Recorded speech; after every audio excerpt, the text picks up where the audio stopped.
اور ایک نقطہ یہاں جو ملا وہ یہ ہے، اعتراض کرتے ہیں کہ مسلمانوں کے ہاں اسلام میں اس قدر عورتوں کو دبا کر رکھا جاتا ہے کہ وہ اپنی آواز نہیں نکال سکتی۔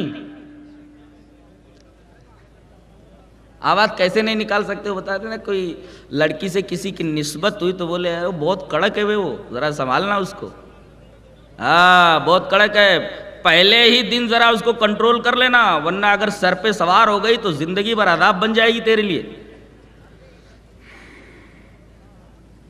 اور پھر وہ قرض بھی نبھانا پڑے گا جو واجب بھی نہیں ہے۔ کسی شاعر نے کہا نہیں، ایک تیری محبت میں ہم آشفت سروں نے، کچھ سمجھ میں آتا ہے آپ لوگوں کی کہ نہیں بھائی؟ کیا آپ لوگوں کے سروں سے بلند بات ہے؟ میں سمجھتا ہوں کہ آپ لوگ اچھی طرح میری بات سمجھ رہے ہیں۔ ایک تیری محبت میں ہم آشفت سروں نے وہ قرض نبھائے ہیں جو واجب بھی نہیں تھے، تو کہیں ایسا تو نہیں کہ سر پہ سوار ہو جائے۔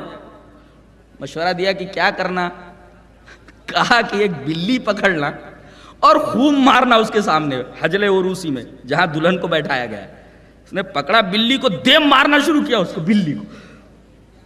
وہ دلہن نہیں آئی ہوئی تو اس نے دیکھا بلی کے اوپر اتنا غصہ اتار رہا ہے، اگر میں نے زبان کو کنٹرول نہیں کیا تو یہ مجھے دھنک کر رکھ دے گا، کنٹرول میں رہنا۔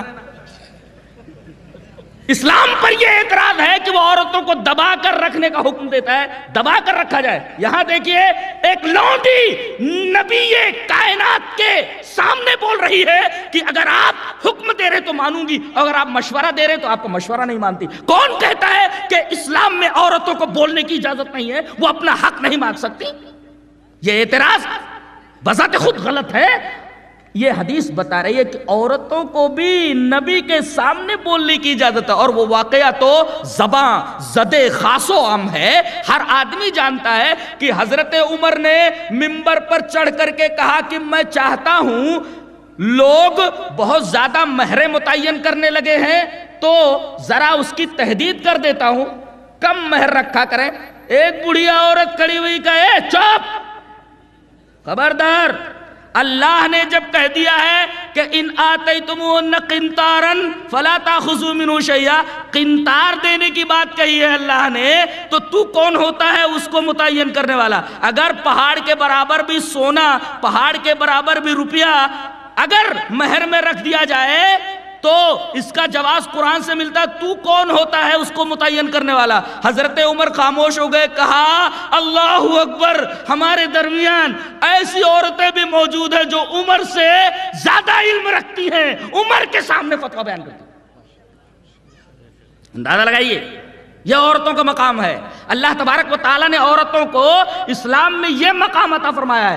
عمر جیسے جلیل القدر صحابی کے سامنے، ترمذی کی روایت ہے کہ جس گلی سے گزر جائے اگر شیطان ادھر سے آ رہا ہو تو راستہ بدل دیتا تھا۔ اللہ، ایک گلی میں جا رہے ہیں، اچانک ادھر سے شیطان گھسا اسی گلی میں، اگر عمر کے علاوہ کوئی ہو تو وہ راستہ نہیں بدلے گا، اسی گلی میں آ جائے گا، اس کو دھکا مار کے نکلے گا۔ اور یہاں حضرت عمر اگر گلی میں داخل ہو جائیں اور ادھر سے شیطان داخل ہو جائے تو فوراً وہ گلی چھوڑ دے گا، وہیں سے الٹے پاؤں بھاگ جائے گا۔ یہ عظمت تھی حضرت عمر رضی اللہ تعالیٰ عنہ کی۔ ایک بڑھیا بول رہی ہے، ایک دفعہ راستے سے جا رہے ہیں، صحابہ کرام ساتھ میں، ایک عورت نے، بڑھیا عورت نے بلایا، اے عمر ادھر آؤ۔ حضرت نے دیکھا، چپ چاپ وہاں پہنچ گئے، اب لگی نصیحت کرنے، اے عمر اللہ سے ڈر۔ عمر اللہ سے ڈر، سوال ہی نہیں، عمر اللہ سے نہ ڈرے، کہنے کی ضرورت ہے؟ کہا کہ عمر اللہ سے ڈرو، اللہ نے تم کو ذمہ دار بنایا ہے، ذمہ داری سے اچھی طریقے سے عہدہ برا ہونا ہے۔ بڑی نصیحتیں کرنے لگی اور بڑی دیر تک حضرت ان کے سامنے کھڑے رہے۔ صحابہ کرام بھی وہاں جو کھڑے ہوئے بہت پریشان ہو رہے ہیں کہ کتنی دیر سے اس بڑھیا عورت نے ان کو روک رکھا ہے۔ بڑی دیر کے بعد جب بڑھیا نے ان کو جانے کی اجازت دی، جب صحابہ کرام کے ساتھ مل کر کے آگے چلنے لگے، کہا کہ وہ کون سی بڑھیا تھی جو آپ کو ایسا ایسا کہہ رہی تھی، اور امیر المومنین آپ بھی چپ چاپ اس کی باتیں سن رہے تھے۔ کہنے لگے، ارے جانتے نہیں وہ کون تھی؟ ارے وہ خولہ بنت ثعلبہ تھی، اللہ تبارک و تعالیٰ نے ان کی آواز جب 7ویں آسمان پر سن لی تو عمر کی کیا مجال کہ ان کی بات چپ چاپ نہ سنے. اللہ اکبر. یہ مقام ہے حضرت خولہ کا. کہتے ہیں کہ صحابیہ کہتے ہیں کہ عورت بول نہیں سکتی، اسے بولنے کی اجازت نہیں. در حقیقت یہ وہ لوگ بولتے ہیں جنہوں نے اسلام کی گہری اسٹڈی نہیں کی ہے، جنہوں نے اسلام کا گہرا مطالعہ نہیں کیا، جنہیں اسلام کے بارے میں کچھ معلومات نہیں، کچھ بھی نہیں ان کے پاس اسلام کے بارے میں.